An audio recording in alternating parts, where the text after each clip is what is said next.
The scent hit him first, a maddeningly familiar blend of honeysuckle and wild defiance that slammed into him like a physical blow.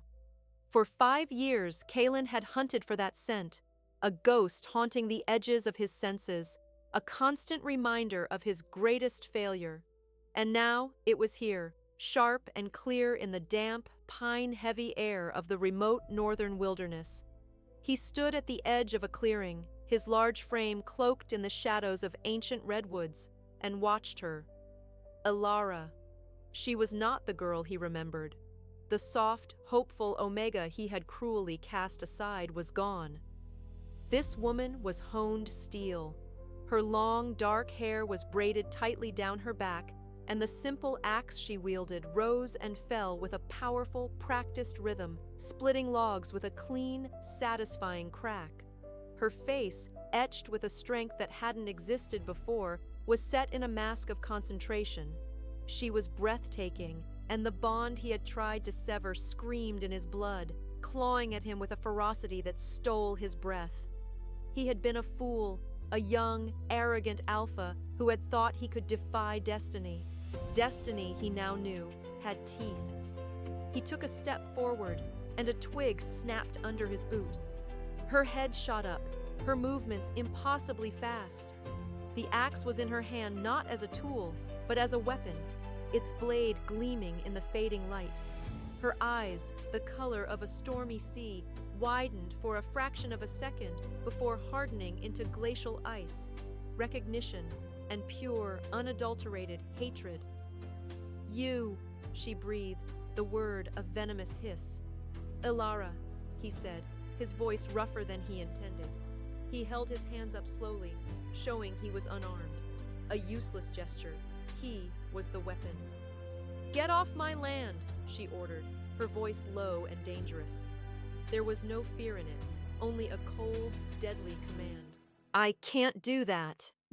He took another step, his heart pounding a frantic rhythm against his ribs. The pull between them was a physical chain, tightening with every inch of proximity. "We need to talk." "We have nothing to talk about. You made your feelings perfectly clear 5 years ago." She shifted her weight, the axe held ready. "I suggest you leave before you find out how I've spent those 5 years." The threat was real. He could feel the power radiating from her, a wild, untamed energy she hadn't possessed before. She wasn't just stronger, she was different. But the threat to his pack, to their very existence, was greater. "I wouldn't be here if it wasn't a matter of life and death. The treaty is broken. The Blood Moon Pack is hunting us." A bitter, humorless laugh escaped her lips. "And what does your war have to do with me? You rejected me. I am no longer part of your world, Alpha." The title, once a term of endearment in her whispered dreams, was now a blade she twisted in his gut. "That's where you're wrong. You're the only one who can stop this. Your bloodline." "My bloodline?" She cut him off, her eyes flashing with fury. "The bloodline you deemed unworthy of an alpha? The bloodline you shamed in front of the entire council?" Each word was a deserved blow. "I was wrong," he admitted, the words tasting like ash. It was an admission that cost his pride everything, but it was the truest thing he had ever said. "I was an arrogant fool who listened to whispers of power instead of my own soul. But my regret doesn't change the danger we are in. The pact our ancestors made requires a union, a fated union." "Then find another fated mate," she spat. "Destiny must have made a mistake with me. It doesn't work that way. The bond, it never faded, not for me." He took another desperate step. "Did it for you, Elara? Can you stand there, look me in the eye, and tell me you feel nothing?" Her knuckles were white where she gripped the axe. Her chest rose and fell with ragged breaths. The silence stretched, thick with 5 years of pain and a primal connection that refused to die. She wouldn't answer, her pride a fortress around her heart. Suddenly, a small voice called from the rustic cabin behind her.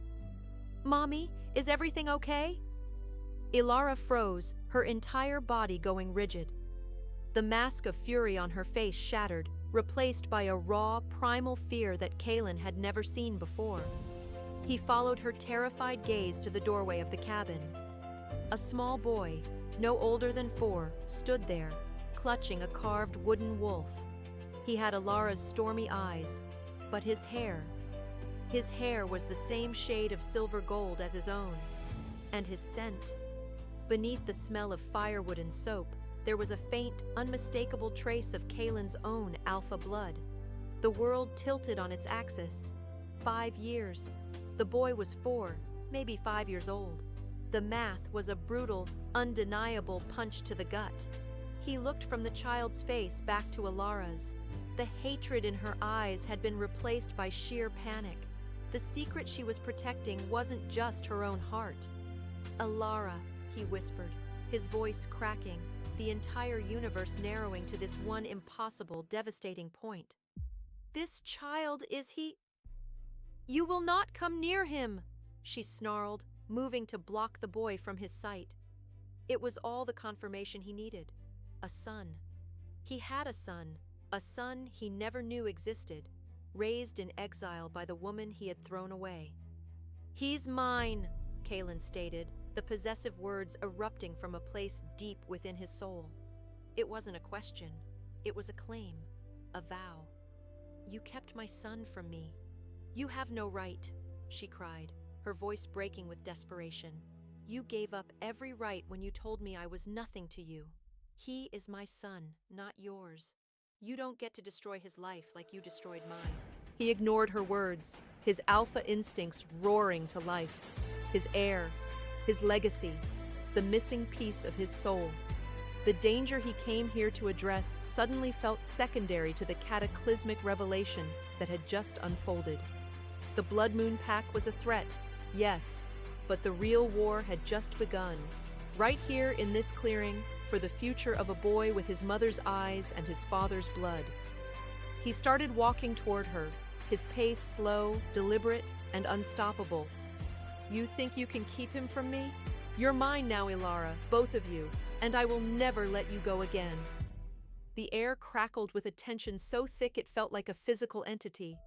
Kaelan's words, "I will never let you go again," hung between them, not as a romantic promise, but as a declaration of war. Elara's grip on the axe tightened, her body a rigid line of defiance between him and her son. The boy, whose name he didn't even know, peeked out from behind her legs, his stormy eyes wide with a mixture of fear and curiosity. His own son. The thought was a relentless drumbeat in Kaelan's mind. "Stay back," Elara warned, her voice trembling with a rage that was barely contained. "You took everything from me once. You will not take him." "Took from you?" he repeated, the injustice of her words a fresh wound. "You hid my son. You let me believe I was alone, that my line was ending, while you raised him in secret." The accusation roared out of him, the alpha in him demanding retribution for the deception. But even as he spoke, a wave of guilt crashed over him. He was the one who had sent her away. He had given her no choice. He needed a mother, not a father who would have seen him as a symbol of a shameful bond. She shot back, her words striking their intended target with brutal precision. "You would have hidden him away, denied his Omega mother, and raised him in the shadow of your pride. I saved him from that." He flinched. He couldn't deny the truth in her accusation. 5 years ago, he might have done just that. He was a different man then, consumed by the pressure to forge a powerful alliance, swayed by his counsel's whispers that a mate with a lesser bloodline, an Omega, would weaken his pack. He had chosen power over destiny, and the price was a gaping wound in his soul he hadn't understood until this very moment. "His name is Liam," she said, her voice softening almost imperceptibly as she glanced down at the boy. It was a strategic move, a reminder that this was not a concept, but a living, breathing child. Her child. "Liam," Kaelan repeated, tasting the name. He looked at the boy, truly looked at him, and saw the faint dimple in his chin that matched his own. The ache in his chest was a physical pain, a desperate, consuming need to close the distance, to hold his son. "I've been searching for you for 5 years," he said, his voice dropping, the words meant for Elara alone. "Every day since I realized the mistake I'd made, I never stopped." Her resolve flickered for a second, a hint of the girl she used to be peering through the cracks in her armor. But it was gone as quickly as it came. "You weren't searching for me. You were searching for a ghost, a way to ease your conscience." Before he could argue, a distant howl split the evening air. It wasn't the sound of his pack. It was jagged, hungry, and far too close. Kaelan's head snapped up, his senses instantly on high alert. He scented the air, catching the foul, metallic taint of the Blood Moon pack. Not one, at least 3 scouts, circling, closing in. They must have followed his scent. "They're here," he said, the words a low growl. His posture shifted, the possessive alpha giving way to the protective warrior. "Get the boy inside, now." Elara's eyes widened, recognizing the genuine urgency in his tone. She too had heard the howl. Living alone in these woods had sharpened her senses. She knew the difference between a lone wolf and a hunting party. "What have you brought to my door?" she whispered, horrified. "The war I told you about," he said, his gaze sweeping the tree line, his body becoming a shield between his family and the unseen threat. "They hunt anyone with a claim to the Sunstone legacy. That legacy flows through your veins, Elara. Whether you accept me or not, you are a target, and because of you, so is he." The final words struck her like a physical blow. The idea that her bloodline, the very thing he had once despised, was now the source of this mortal danger was a cruel irony. That it endangered Liam was unforgivable. Without another word, she scooped her son into her arms and ran for the cabin, bolting the heavy wooden door behind her. Kaelan didn't follow. He stood his ground, a sentinel in the fading light, drawing the attention to himself. He could hear them now, the soft padding of paws on damp earth, the rustle of leaves that was just slightly too deliberate. They were toying with him, testing his defenses. His claws elongated, his muscles coiling like steel springs. He would die here before he let them get within 100 yards of that cabin. From inside, he heard Liam's small, frightened voice. "Mommy, who is that man? Why is he angry?" Then Elara's voice hushed and strained. "He's someone from a long time ago, sweetie. Everything is okay. Mommy is here." The lie tore at him. "I should be in there," his soul screamed. "I should be the one comforting my son." He was trapped outside, a stranger to his own child, while a threat he had inadvertently led here circled in the darkness. He felt a desperate, clawing helplessness he hadn't experienced since the day he forced Elara away. He remembered that day with agonizing clarity. The cold, sterile pronouncement in the great hall, her heartbroken gasp. The way she stood tall, refusing to cry in front of the gloating council members, even as he shattered her world. "You are not and never will be my Luna," he had said, the words echoing now in his memory like a curse.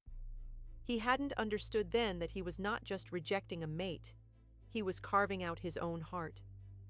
Another howl, closer this time, broke through his reverie. One of the scouts broke from the tree line, a massive, mangy beast with eyes that glowed with a feral red light. Its lips curled back, revealing yellowed fangs dripping with saliva. It was a challenge. Kaelan met its gaze and let out a roar of his own, a sound of pure, unadulterated alpha dominance that shook the very trees. It was a promise of violence. "Come closer and you die."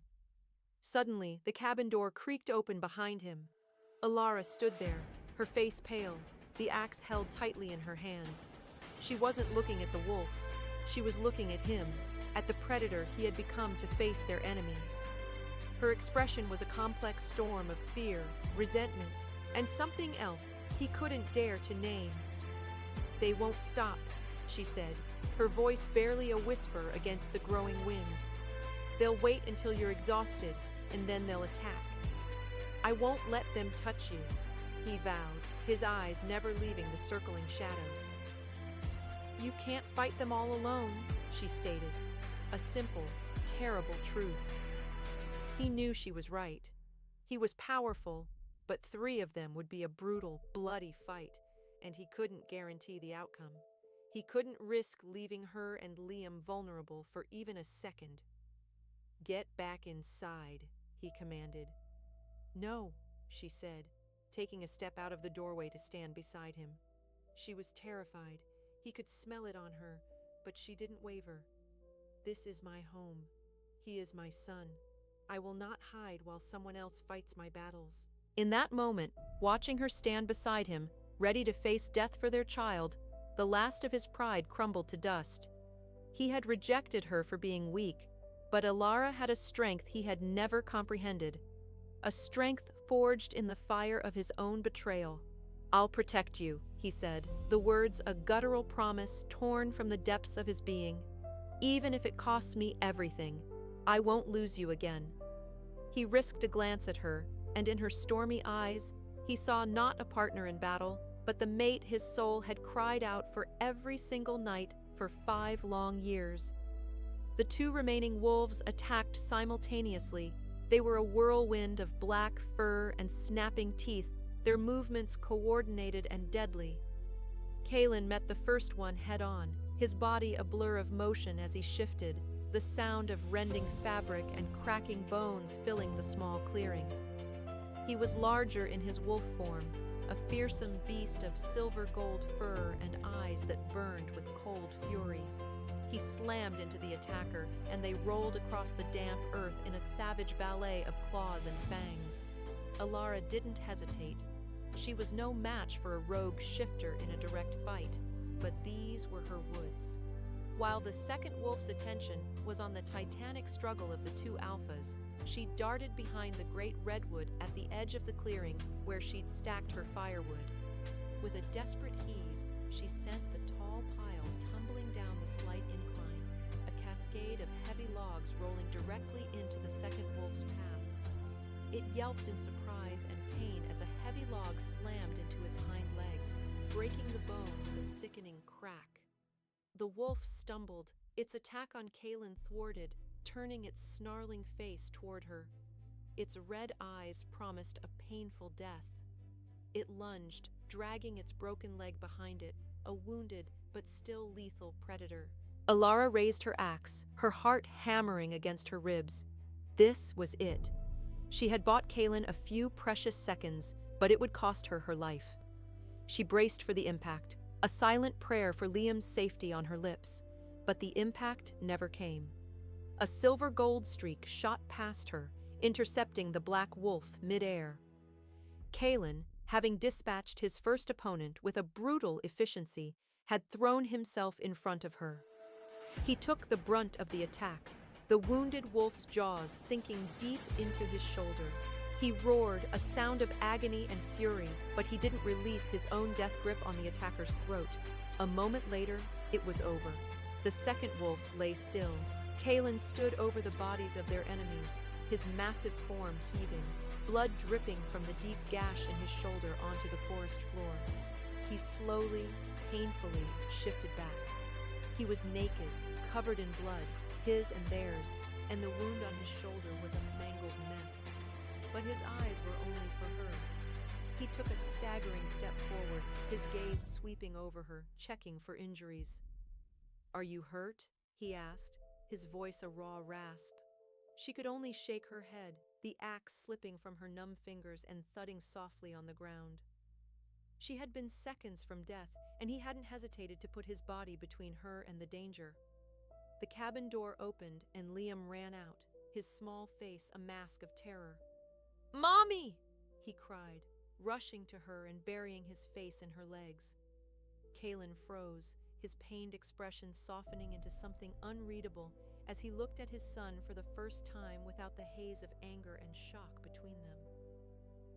Liam peeked out from behind Elara, his stormy eyes fixing on the tall, bleeding man who looked at him with such devastating intensity. "You're bleeding," Liam said, his small voice filled with a child's simple observation. The sound of his son's voice seemed to break something in Kaelan. The powerful Alpha, the warrior who had just killed 2 enemies without flinching, seemed to shrink, his vulnerability laid bare. It's all right," he managed to say, his voice strained. Elara looked from the bleeding man to her terrified child and made a decision. Her hatred for Kaelan was a bitter, familiar poison, but his actions had just saved them, and she couldn't let him bleed to death in her yard. "Get inside," she said, her voice clipped and devoid of warmth, but it was an invitation nonetheless. "Both of you." Inside the small, warm cabin, the air was thick with unspoken words. Elara sent Liam to his room with a wooden toy, promising to be there in a minute. Then she turned to Kaelan, who was slumped in a chair by the fire, his hand pressed against his shoulder, his face pale. She retrieved a bucket of water and a box of herbs and cloths. As she began to clean the wound, her touch surprisingly gentle, the silence stretched. She could feel the heat radiating from his skin, smell the intoxicating masculine scent of him that even blood and sweat couldn't mask. Her fingers brushed against the hard muscle of his chest, and a jolt of awareness, of a connection she had tried to bury for 5 years, shot up her arm. She remembered the night Liam was conceived. It was after the mating ceremony, a night of stolen passion under a full moon, where his whispered promises of forever had felt as real as the stars above. He had looked at her with such adoration, his powerful hands so tender as they mapped her body. She had believed him. She had given him her heart, her body, her soul, only to have him publicly declare it worthless a month later. The memory was a fresh stab of pain. She must have flinched because he spoke, his voice low. "I'm sorry, Elara, for everything. Not just for today, for bringing them here, but for then. I was a coward." "Sorry doesn't fix it," she whispered, her hands never ceasing their work. "It doesn't erase 5 years of looking over my shoulder, of raising a child alone, of telling him his father was a star in the sky because the truth was too cruel." His throat worked, and when he spoke again, his voice was thick with emotion. "A star in the sky?" "He was 4, she said, her voice breaking slightly. "He started asking questions. What was I supposed to say? That his father was an alpha so blinded by pride that he threw us both away like garbage." He reached up with his good hand and caught her wrist. His touch was electric, sending a shockwave through her. She tried to pull back, but he held her fast. "Don't," he pleaded, his eyes searching hers. "Don't say that, please. You don't remember me, do you? Not the man I was before the council poisoned my mind." She stared at him, caught in the raw desperation of his gaze. For a fleeting moment, she did remember. The young, laughing alpha who had chased her through the woods, who had brought her the rarest flowers from the highest mountain, who had sworn the moon and stars were hers. He was still in there, somewhere, buried beneath the weight of his crown and his regret. "Looking at you now," he continued, his thumb stroking the sensitive skin of her wrist. "Standing there with that axe, ready to fight shifters for our son. You were never weak. I was the one who was weak, too weak to fight for you." The unexpected confession cracked the wall around her heart. It was everything she had ever needed to hear, and hearing it now, after so much pain, was its own special kind of agony. Tears she had refused to shed for 5 years pricked at the back of her eyes. Before she could answer, a small floorboard creaked. Liam stood in the doorway of his room, his little wooden wolf clutched in his hand. He looked at Kaelan, then at his mother, his expression one of solemn confusion. "Mommy," he asked, his voice cutting through the emotionally charged silence. "Is that man? Is he the star that came down from the sky?" The innocent question hung in the air, devastating in its simplicity.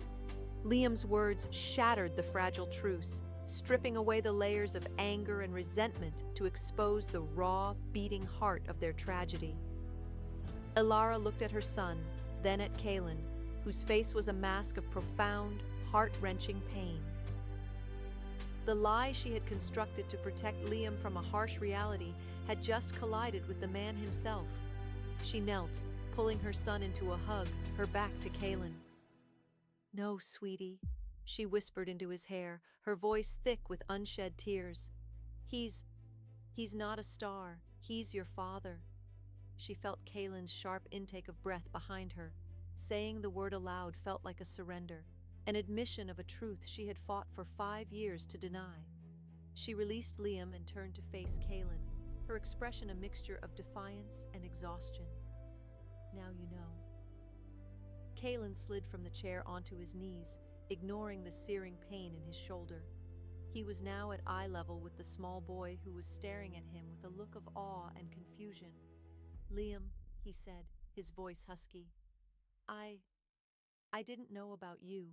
If I had known, I would have moved heaven and earth to be with you, with both of you." Liam took a hesitant step forward, his gaze fixed on the deep gash on Kaelan's shoulder. "Does it hurt?" he asked. "It doesn't matter," Kaelan said, his eyes locked on the boy's face. "Nothing matters but keeping you safe." He slowly extended his uninjured hand, palm up. It was a question, an offering, a plea. After a long moment, Liam reached out his small hand and placed it in Kaelan's. The connection was instantaneous and staggering. Kaelan shuddered as the paternal bond suppressed for so long surged through him, a current of pure, unconditional love that was more potent than any alpha power he had ever wielded. A single tear tracked its way through the blood and grime on his cheek. Watching them, Elara felt her own carefully constructed walls begin to crumble. This was the man she had fallen in love with, the one who looked at his son as if he were the entire world. "We have to go," Kaelan said, his voice hardening as he reluctantly broke the moment and looked at Elara. "Those were scouts. The main hunting party won't be far behind. They followed my scent here. They now know this is your territory." The cold reality of their situation washed over Elara. "Go where? This is our home. We have nowhere else." "You'll come with me, to my pack," he said, the words an order born of desperation. "It's the only place I can guarantee your safety. I'll protect you, even if it costs me everything." "Your pack?" she scoffed, the old bitterness rising. "The people who watched you cast me out? They will never accept me, or him." She gestured to Liam, who was now hiding behind Kaelan, a shocking and sudden shift of allegiance that sent a pang of jealousy through her. "They will accept my heir," Kaelan stated, his voice ringing with an authority that left no room for argument. "And they will accept my mate. I am their alpha. They have no choice." He stood, his powerful frame seeming to fill the small cabin. "My choice is you, Elara. It has always been you. I was just too blind to see it. I can't lose you again." The conviction in his voice was undeniable. He wasn't the arrogant boy she remembered. He was a king reclaiming his queen. The thought was both terrifying and thrilling. Before she could protest further, he went to one of the dead wolves he had dragged away from the door. He knelt and, with a grim expression, pulled a small leather-bound scroll from a pouch on its belt. He brought it inside, his face grim. "It's worse than I thought," he said, unrolling it on the small wooden table. It was a decree from Valerius, the alpha of the Blood Moon Pack. It offered a bounty for any shifter carrying the Sunstone bloodline, the ancient lineage of powerful Omegas to which Elara belonged, a lineage rumored to have the ability to heal the land and amplify an alpha's power. It specifically named her Elara, the last of the Sunstone line, last seen in the Western Territories. "They're not just hunting your pack," Elara breathed, horrified. "They're hunting me." "They are hunting you to control your power," Kaelan corrected grimly. "Valerius believes that by forcing a mate bond with you, He can claim the Sunstone legacy and its power for himself. He would keep you captive, a prize, a source of power to be used. The possessive rage that filled his voice was terrifying. I will burn his entire pack to the ground before I let him lay a hand on you. The threat was no longer a distant war. It was here, in her home, with her name on it. Her secluded life was over. Liam's safety depended on the man she had sworn to hate. There was no choice. "What do we need to do?" she asked. The question a concession, a transfer of power she never thought she'd make.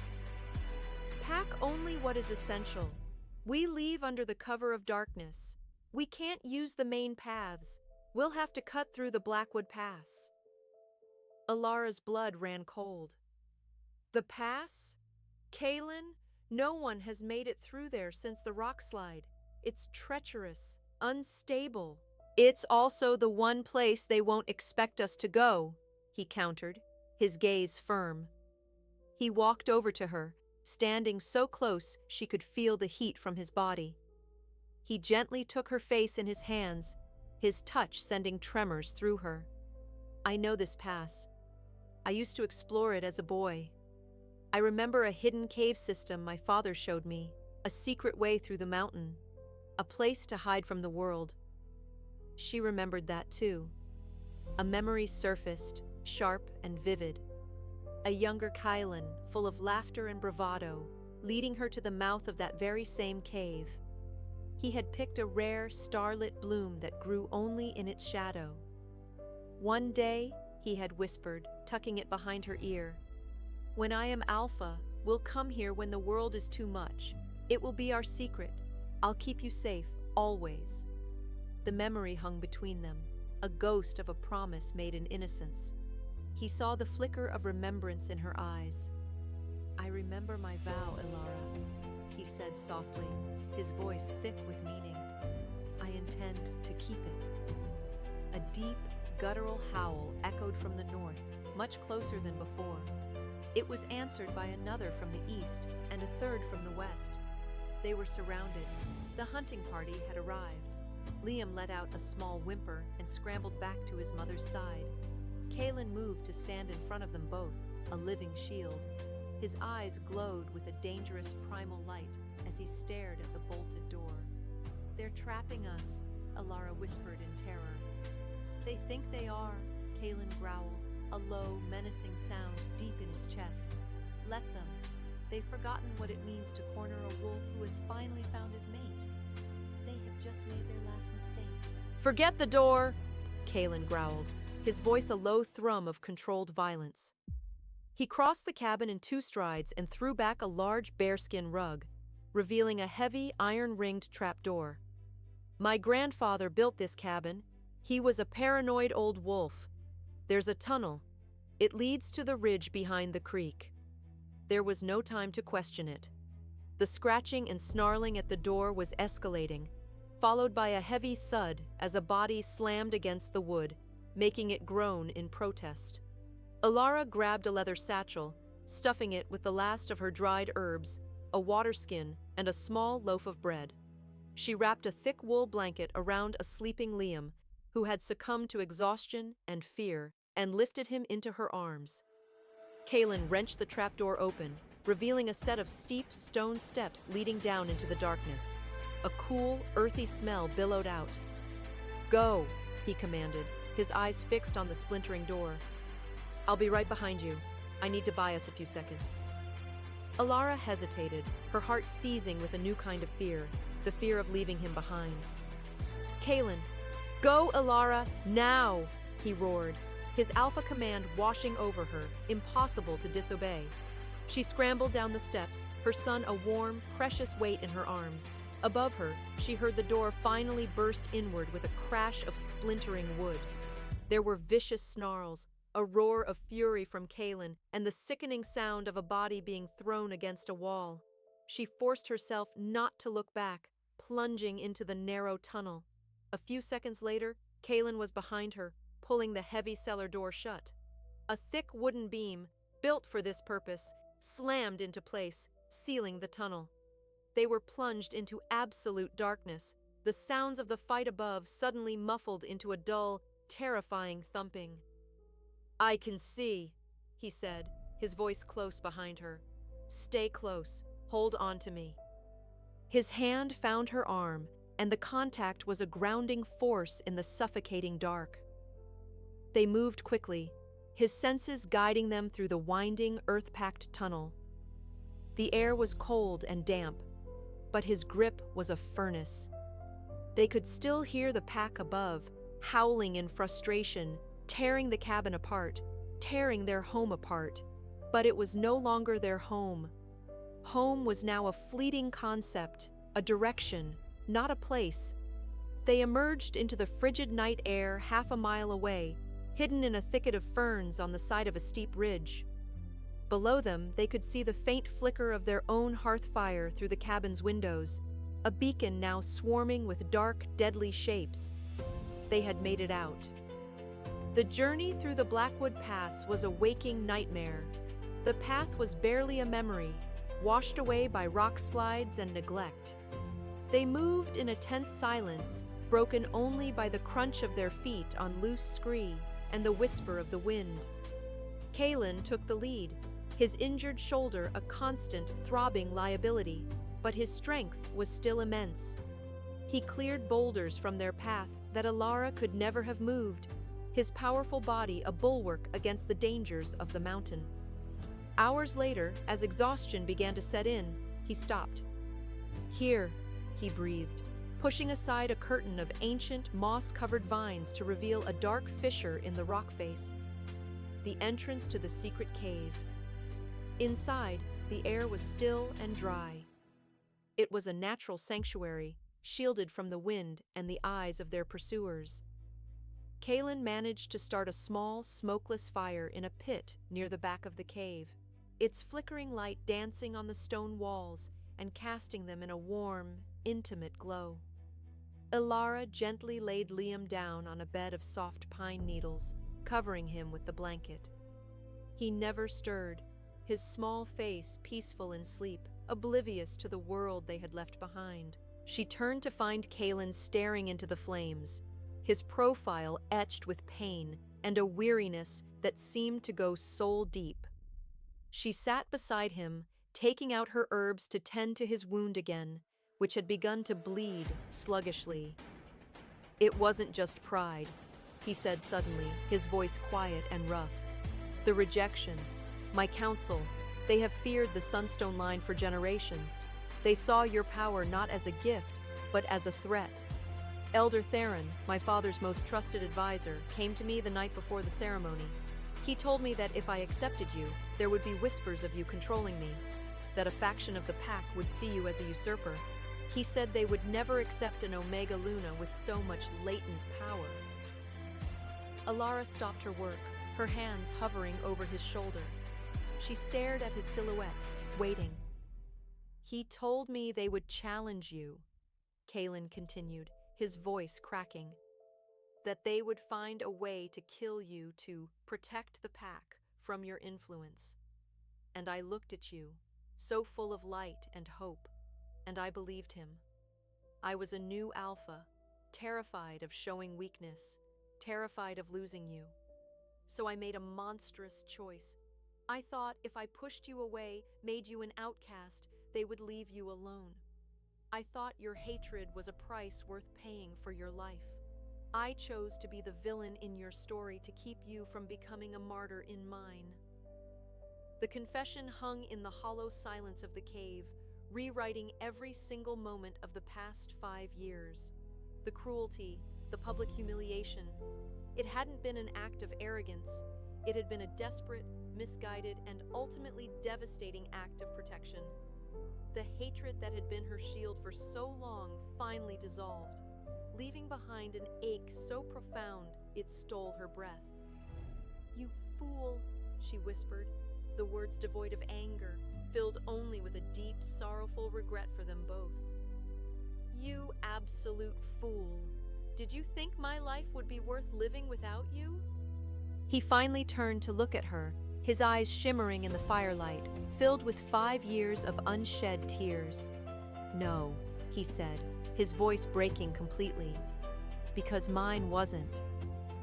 In that moment, he was no longer an alpha. She was no longer a rejected omega.